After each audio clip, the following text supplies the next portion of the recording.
Hello mga kasari, good morning and welcome back to my YouTube channel. Today is Wednesday at meron tayong dadating na ahente ngayon guys, yung ahente natin ng itlog and then yung ahente po natin sa soft drinks.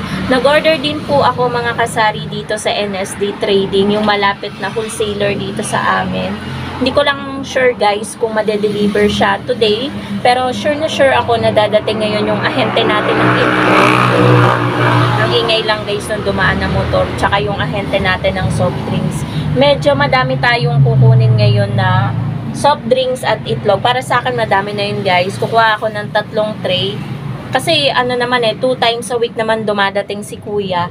And then kukuha din tayo ng kasalo mismo tsaka 1.5 sa ahente naman natin ng soft drinks. So update ko na lang kayo mga kasari kapag meron ng dumating dun sa dalawang ahente na aantayin natin ngayong araw ng Wednesday.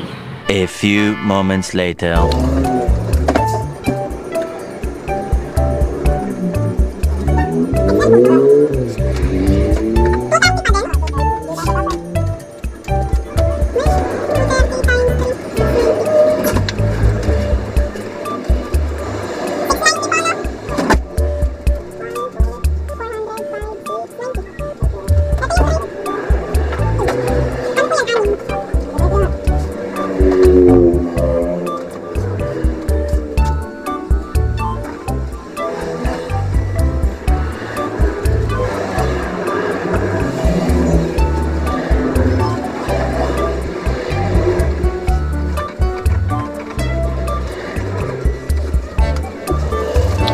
Okay guys, dumating na po yung ahente po natin ng itlog at ito po yung aking kinuha. Ang size po nito ay XL at nakakahalaga pa rin po siya kada isang tray ng 230 pesos. So hindi pa rin po mga kasari bumababa, at least hanggang 220. Diba po sabi ko sa inyo mga kasari, kapag 220 pumatong ng 220 na lang ang puhunan, gagawin ko ng 9 pesos yung aking bentahan.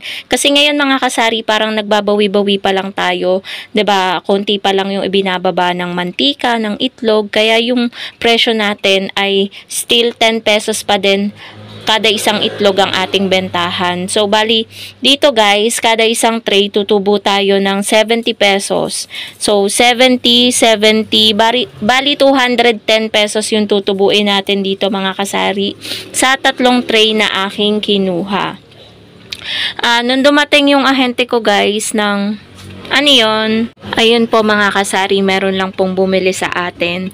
Habang dumating po yung ahente natin ng itlog, ay nag-aayos po ako kasi ilalabas ko na rin yung paninda naming siomay at siopaw dahil baka may maghanap na. Medyo ano na rin o magmimerienda na rin sa umaga yung mga construction worker, kaya kailangan na natin agad siyang mailabas. So ang inaantay na lang po natin mga kasari is yung ahente po natin ng soft drinks. Minsan po kasi dumadating sila ng sobrang aga. Minsan naman hapon sila dumadating. Pero hindi ako sigurado guys kung anong oras ang dating nila. So sana mabidyohan ko yung pagdating ng ahente natin ng soft drinks. 1 week later. So finally mga kasari, dumating na po yung ahente po natin ng soft drinks. Ayan po yung truck nila sa labas. Halos 1 week mahigit ko silang inantay. Umuwi pala si kuya sa probinsya. Wala daw siyang kapalitan. Kaya ayan, okay lang naman. Dapat kahapon pa yung dating nila, pero siguro kahapon lang siya dumating, kaya ngayon sila nakapunta dito. So nandito sa likod yung mga 3 case ng kasalo kukunin ko mamaya guys, share ko sa inyo. Pati mga mismo kukuha din ako. Kino-compute pa siguro yung total ng ma-order ko ngayon. Sakto lang naman yung kukuhanin ko guys, kung ano lang yung kayang bayaran. Ayan, ibinababa na yung nasira kasi yung trapal na yan guys, kaya medyo nakababa, hindi masyadong kita yung truck.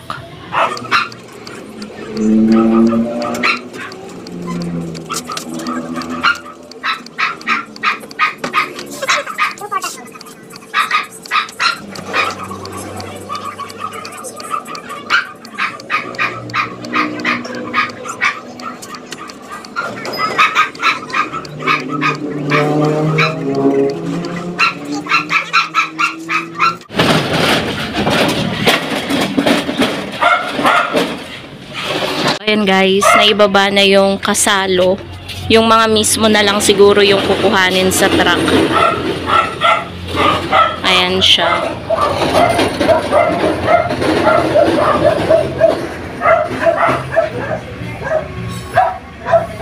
Buti na lang guys, dumating yung ahente natin ng soft drinks dahil yung mga mismo at kasalo natin tsaka 1.5 halos wala na talaga tayong stocks, kaya kailangan na talagang dumating ngayong week na to yung, ayan nga, yung ahente natin ng soft drinks. Mamaya guys, share ko sa inyo yung puhunan ng mga soft drinks dito.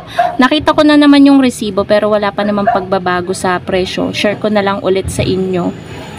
Talagang last week ko pa sila inaantay. And may reason naman pala si kuya.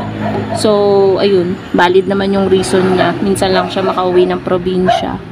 Mga mismo na lang guys yung ibababa. Ayan, nabayaran na din natin to guys. Nakita nyo naman sa video. Ayan, walang available na Royal at Sprite. So, mabenta naman yung Coke sa atin. Kaya 3 case yung kinuha natin ng Coke kasalo. Ayan, wala pa yung mga mismo dito. Kunin ko nga ito at baka masagasaan tong upuan.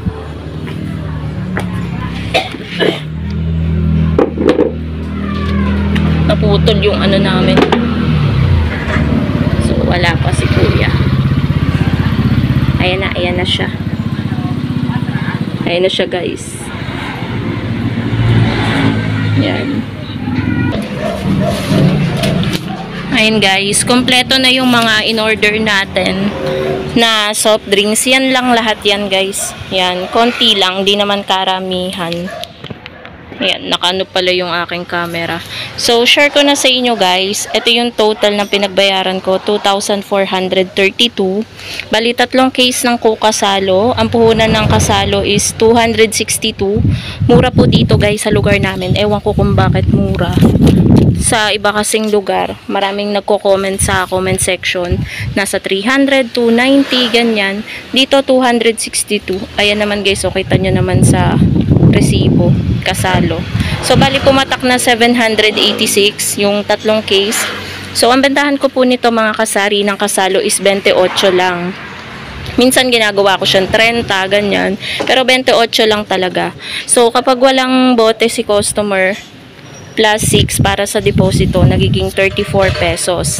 Pero kung yung benta ko naman ay 30, magiging 36. Pero most of the time, 28 yung bentahan namin guys. Ayan, 3 case siya. And kinuha ko na rin guys yung Coke lahat kasi pinakamabenta naman yung Coke kasalo. Tapos next, hindi ako kumuha ng Royal mismo dahil meron pa at madalang namang may bumili nun. So, yung puhunan ng mismo natin is 190 per dozen. So, 5 case yan guys, 5 dosena, 950 yung pinatakan ng 5 mismo. Yung bentahan po natin ng mismo is 20 pesos. Bali, pumapatak na nasa 15.83 kada isang bottle yung puhunan. 4.17 lang po yung tinutubo natin dyan kada isang bottle. Kaya, maigi talaga guys na check nyo parati yung mga resibo nyo. Malay nyo sa lugar nyo, nagmahal pala yung mismo. Pero guys, dito sa ahente ko mas mura kasi last time, nung hindi sila nakarating last week, bumili kami ni partner ng 1 dosena ng Coke mismo sa Dali. Medyo mahal kay Dali ang mismo. So, dito na tayo guys sa ating 1.5. Sa 1.5 natin guys, yung puhunan niya ay 58 pesos kada isang 1.5. So, assorted yung kinuha ko. 6 na Coke, 3 Royal, and 3 Sprite.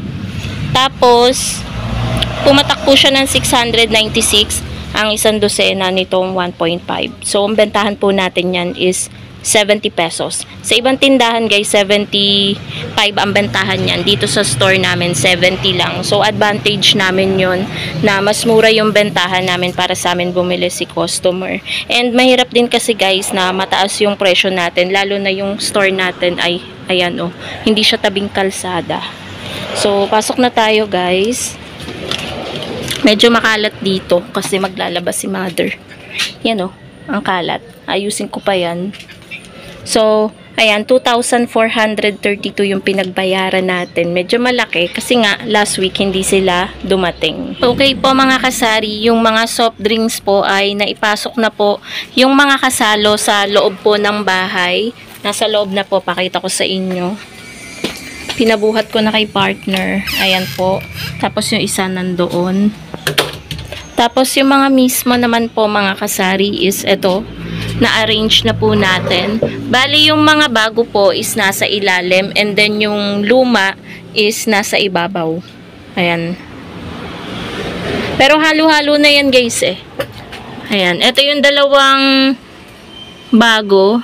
Ito pa sa ibabaw kasi wala naman ibang coke mismo sa ilalim eh. Tapos yung Sprite, ito, tsaka ayun. Yung Royal naman nag-iisa na and then yung the rest, root beer, RC Cola, tsaka Cobra Sting. And ito yung Mountain Dew natin. Ayan yung stocks natin ng mga mismo natin na inumin. And then yung 1.5 mga kasari, pagkapasok dito ni partner sa loob, agad-agad akong naglagay sa ref dahil last week pa talaga ubos yung aking mga 1.5. Ito na lang yung natira sa isang dosena dahil naglagay na din po ako dito sa ating ref para lumamig na po. Ayan siya, medyo blurred lang. Ayan. Nakapaglagay na tayo ng 3 Coke, isang Royal at isang Sprite. Dahil Coke po talaga ang pinakamabenta. And then, umaga pa lang po mga kasari, ubos na po yung ating panindang yelo. Naka-reserve na po yung naan dito.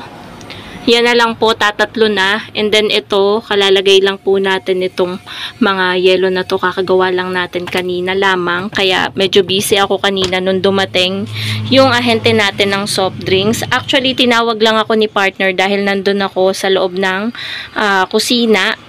Bisi-bisihan ng ate nyo, biglang dumating, karipas ako ng labas kasi nga napakatagal ko nang inaantay yung ahente natin ng soft drinks at buti na lang mga kasari, dumating sila ngayong araw ng Thursday. Nagbakasyon pala yung yung pinakamataas na nagdi-deliver dito, yung nag-handle talaga nung delivery.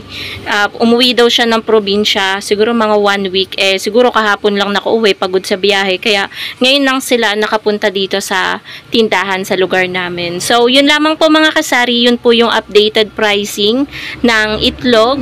Baliw, ano yun? Ayan po mga kasari, meron lamang pong bumili ng yelo. Yung pinakita ko sa inyo sa unahan ng vlog na to, 1 week after na.